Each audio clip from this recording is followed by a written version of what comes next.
आज माँ और पिताजी में बहुत झगड़ा हुआ। मैं उन दोनों का झगड़ा देख रही थी। यह उन दोनों का रोज का ही मामूल बन चुका था। पहले हम तीनों बहुत प्यार से रहते थे, लेकिन जैसे जैसे दिन गुजर रहे थे, मेरे पिताजी माँ से बहुत झगड़ा करते। मेरे पिताजी ने माँ से साफ साफ कह दिया कि मैं तुमसे तलाक ले रहा हूँ, अब तुम मेरा घर छोड़कर इसी वक्त निकल जाओ।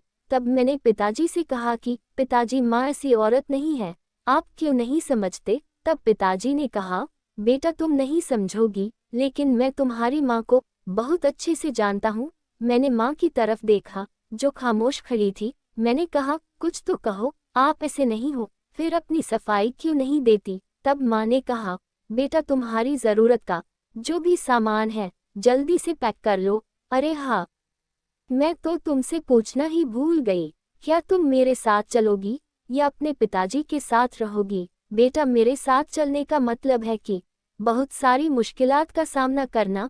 तुम्हें जो आज तक की जिंदगी मिली है, हो सकता वह कुछ दिन ना मिले, हो सकता तुम्हें मेरे साथ भूख प्यास भी करना पड़े।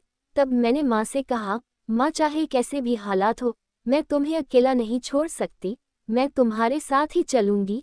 जब माँ ने और मैंने अपनी ज़रूरत की हर चीज़ पैक कर ली और उस घर से निकल गए, हम सीधा रेलवे स्टेशन गए। वहाँ से मुंबई की टिकट निकालकर मुंबई ट्रेन में बैठ गए। मैं हमेशा सोचती कि हम मुंबई घूमने जाएंगे, लेकिन मुझे पता नहीं था कि मैं इन हालात में मुंबई देखूंगी। आगे की जिंदगी के बारे में सोचते सोचते मुंबई आ गया। हम मुंबई स्टेशन पर उतरे और टैक्सी लिए, और फिर माँ ने टैक्सी वाले को एड्रेस बताया। टैक्सी वाले ने हमें उस एड्रेस पर ड्रॉप कर दिया। मेरी माँ एक घर में के दरवाजे पर गई और उसे खटखटाया। अंदर से एक आदमी निकला। वह बहुत खुशदिली से मेरी माँ से मिला। इन दोनों में कुछ बात हुई और फिर उसने मेरी माँ के हाथ में एक चाबी दे दिया। मेरी माँ वह चाबी लेकर एक फ्लैट के पास गई और उसे खोला। अंदर फ्लैट बहुत ज्यादा खूबसूरत था, मेरे घर से भी ज्यादा आलीशान ये फ्लैट था। फिर थोड़ी ही देर में उस इंसान ने घर में सारा राशन भी भर दिया और बहुत ही टेस्टी टेस्टी खाने हमें होटल से ला कर दिया। ये सब मैं बहुत गौर से देख रही थी, क्योंकि माँ ने मुझे कहा था कि हमें भूखा भी रहना पड़ सकता है, लेकिन घर से निकलने के बाद तो हमारी ज़िंदगी और भी अच्छी हो गई। फिर मेरी माँ नौकरी करने लगी। उसने मुझे बहुत बड़ी स्कूल में दाखिला दिलवा दिया। मैंने माँ से कहा भी कि माँ, अभी हमारी इतनी इनकम नहीं है कि हम इतनी बड़ी स्कूल को अफोर्ड कर सके। लेकिन माँ ने कहा कि तुम ये सब टेंशन मत लो, ये टेंशन लेना मेरी जिम्मेदारी है। तुम मेरा छोटा सा बच्चा हो, खुश रहो। मैं फिर अपने पढ़ाई में मगन हो गई। मेरे ट्वेल्थ के एग्जाम हो गए थे। अब मैं घर में बहुत ज़्यादा फ्री रहने लगी, मुझे घर काटने दौड़ता। तब मैंने माँ से कहा कि माँ, मैं बहुत ज़्यादा बोर हो जाती हूँ, आप ड्यूटी से जल्दी नहीं आ सकते? तब माँ ने कहा, बेटा मुझे अभी अभी बहुत अच्छी जॉब मिली है होटल में मैनेजर की, और मैं ये जॉब नहीं छोड़ सकती, और इसमें मुझे सैलरी भी बहुत अच्छी है। बहुत ज़्यादा पहचान बनाने के बाद मुझे ये नौकरी मिली है, तो मैं ऐसा क्यों नहीं करती? तुम भी मेरे साथ उसी होटल में जॉब कर लो, थोड़ा पॉकेट मनी के साथ तुम्हारा दिल भी बहल जाएगा। मैं तुम्हारी जॉब के लिए उसी होटल में कोशिश करती हूँ। तब मैं बहुत ज़्यादा खुश हो गई। मैं तो चाहती ही थी कि मैं माँ के साथ उस होटल में जाऊँ, और मैं खुशी खुशी राज़ी हो गई। तब माँ ने बहुत जल्द मेरे नौकरी का इंतज़ाम कर दिया। अब मैं भी माँ के साथ होटल में जाने लगी। मेरी एज कम होने की वजह से वेटर का काम मिला। होटल में बहुत बड़े बड़े लोग आते। मैं अपनी जॉब से बहुत ज़्यादा खुश थी और पेमेंट भी बहुत अच्छी थी। मैंने सोच लिया था कि 3-4 महीनों में मैं अपने आगे की पढ़ाई का पैसा जमा कर लूँगी। मेरी जॉब को अभी 2 महीना हो चुका था। मैं वहाँ सबके साथ बहुत ज़्यादा घुल मिल गई थी। तभी एक दिन माँ मेरे पास आई और मुझसे कहा कि बेटा, कमरा नंबर 302 क्लीन करना है और कोई भी वर्कर खाली नहीं है। मुझे तुम पर भरोसा है, इसलिए मैं तुम्हें वहाँ भेज रही हूँ। सिर्फ इस बात का किसी को पता ना चले कि तुम कमरे की क्लीनिंग का काम कर रही हो। तब मैंने माँ को बड़े हैरत से देखा और सोचने लगी कि क्लीनिंग इतना बुरा काम नहीं है, फिर माँ ऐसा क्यों कह रही है? और मैं खामोशी से कमरा नंबर 302 में साफ सफाई करने चली गई। अभी मैंने लाइट ऑन भी ना किए थे कि अचानक पीछे से किसी ने मुझे बैक पर धक्का दिया और मेरे मुंह पर हाथ रख दिया और अंधेरे में मेरे साथ बहुत बुरा किया। जब वह मेरी इज्जत को तार तार कर चुका तो अचानक उसके चेहरे पर हल्की सी रोशनी आई। तब मैंने उसका चेहरा देख ली।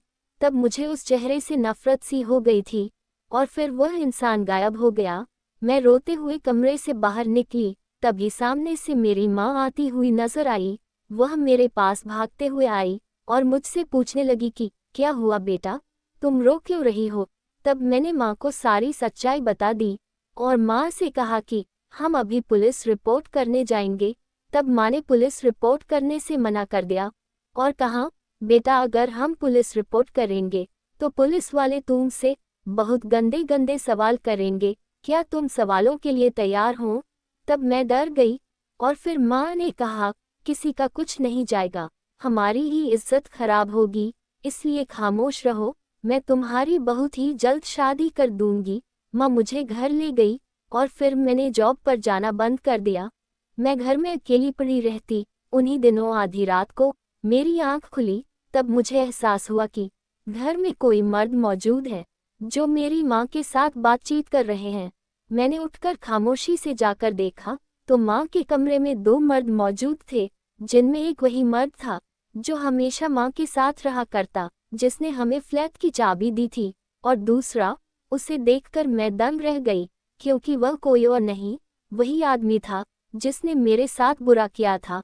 मैं अचानक माँ के कमरे में चली गई और माँ पर चीखी कि आपने मुझे रिपोर्ट करने से मना किए थे और यह आदमी आपके कमरे में क्या कर रहा है। तब वह दोनों खामोशी से कमरे से बाहर निकल गए और मेरी माँ ने मुझे पकड़कर सुकून से बैठाया और मुझसे कहा, बेटा मैंने तुम्हें रिपोर्ट करने जरूर मना की थी, लेकिन मेरे बेटी के साथ इतना बड़ा अन्याय करने वाले इंसान को मैं कैसे छोड़ देती। मुझे पता लगाना था ये तुम्हारे साथ किसने किया, जबकि हमारा तो यहाँ कोई दुश्मन भी ना था। तब मैंने धीरज के साथ मिलकर पता लगाया तो यह आदमी तुम्हारे बाप का भेजा हुआ निकला। तुम्हारे पिताजी ने कभी मुझे सुकून से रहने नहीं दिया। मेरी शादी जब हुई थी तुम्हारे पिताजी ने पैसों की बहुत मांग की। आज तक तुम अपने पिताजी के घर जो भी ऐश वो आराम देखी हो, वह असल में तुम्हारे नाना की वजह से था। तुम्हारे पिताजी मुझे हर कुछ दिनों में धमकी देते कि अगर तुमने अपने पिताजी के यहाँ से पैसा नहीं लाई तो मैं तुम्हें तलाक दे दूंगा। मजबूरन तुम्हारे नाना जी को पैसे देना पड़ता। अब तुम्हारे नाना का देहांत हो गया है और तुम्हारे मामा अपनी पत्नियों की बात सुनते हैं। जब तुम्हारे बाप ने अपने घर से निकाला तब मैं नाना के घर जा सकती थी, लेकिन मैं वहां इसलिए नहीं गई क्योंकि वहां मेरी और मेरे बेटी की जिंदगी नौकरानी से भी बदतर होती। वह आदमी जिसने हमें मुंबई आने पर फ्लैट का इंतजाम कर दिया, वह कोई और नहीं, हमारा पुराना वफादार नौकर धीरज है। पिताजी ने अपने जीते जी मेरे नाम से मुंबई में एक फ्लैट लेकर रखा था और दो दुकानें भी। धीरज हमेशा से मेरे कांटेक्ट में था। जब उसे पता चला कि तुम्हारे पिताजी ने हमें घर से निकाल दिया है, तब उसने मुझे मुंबई बुलाया और मेरी अमानत मेरे पास दे दी। अगर यह प्रॉपर्टी बहुत पहले मुझे पता होती तो मैं इसे भी तुम्हारे पिताजी को दे चुकी होती। इसलिए पिताजी ने किसी को न बताते हुए ये प्रॉपर्टी खरीद कर रखी थी। इसीलिए मैंने तुम्हारा एडमिशन अच्छे स्कूल में करवाया, क्योंकि यहाँ आने के बाद मुझे किसी चीज़ की कोई कमी महसूस न हुई। और फिर धीरे धीरे मुझे एक बहुत अच्छी जॉब भी मिल गई। जब तुम्हारे पिताजी को ये सब पता चला तो उन्होंने मुझे बदनाम करने के लिए तुम्हारी इज्जत के साथ खिलवाड़ किया। तब हमने उस आदमी को और मेरे पिताजी को करवाया। अब मैं और मेरी माँ मुंबई में बहुत सुकून से रहते हैं। इस तरह की कहानी कोट्स और जोक्स सुनने के लिए चैनल को लाइक, शेयर और सब्सक्राइब जरूर करें और घंटी के आइकॉन को दबाना ना भूलें।